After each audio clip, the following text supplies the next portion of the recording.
Welcome to our Maha Periyava களஞ்சியம் channel. இன்றைக்கி நம்ம மகாபெரிவா மகிமையில் பெரியவாளின் வேப்பங்கொட்டை வைத்தியத்தை பற்றி தெரிந்து கொள்ளலாம். சஹாபாத் நதிக்கரை ஓரத்தில் முகாம். ஒரு தம்பதி 8 வயது பெண் குழந்தையுடன் வந்து வந்தனம் செய்தார்கள். வழக்கம் போல பெரியவாள் குசலம் விசாரித்தார்கள். பேசிக்கொண்டிருக்கும் போதே அந்த அம்மையாருக்கு கண்களில் நீர் துளிர்க்க தொடங்கிவிட்டது.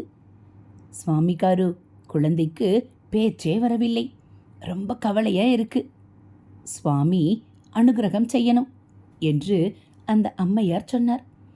உடனே பெரியவா ஸ்ரீகண்டன் என்ற அணுக்கத் தொண்டரை அழைத்து வரும்படி சொன்னார். ஸ்ரீகண்டன் ஆயுர்வேதம் படித்தவர்.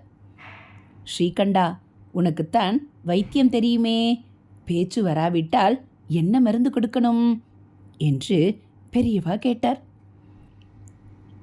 பிராமி கிருதம் மருந்தினை கொடுக்கலாம், வல்லாரையை துவையல் செய்து கொடுக்கலாம் என்று அவர் சொன்னார்.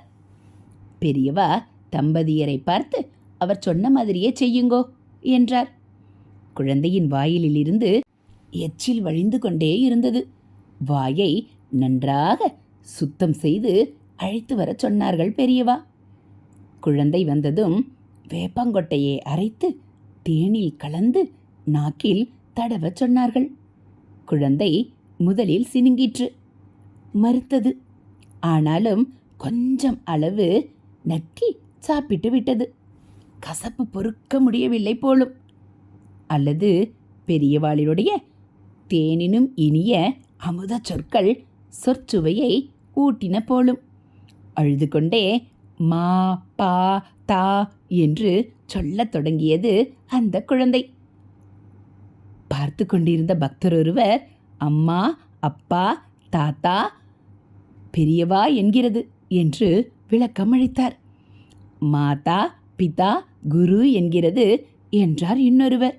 அந்த குழந்தைக்கு அந்த வினாடியே அட்சராபியாசம் தொடங்கிவிட்டது. ஹரஹர சங்கர ஜெய ஜெய சங்கர, ஹரஹர சங்கர ஜெய ஜெய சங்கர. மகா பெரிவா சரணம். இதுபோல் மகா பெரிவா மகிமைகளை நீங்கள் தினந்தோறும் தெரிஞ்சுக்கணும் அப்படின்னா மறக்காமல் நம்ம சேனலை சப்ஸ்கிரைப் பண்ணுங்கள். கூடவே பெல் ஐக்கானை கிளிக் பண்ணி ஆளுங்கிற பட்டனையும் அழுத்திடுங்க.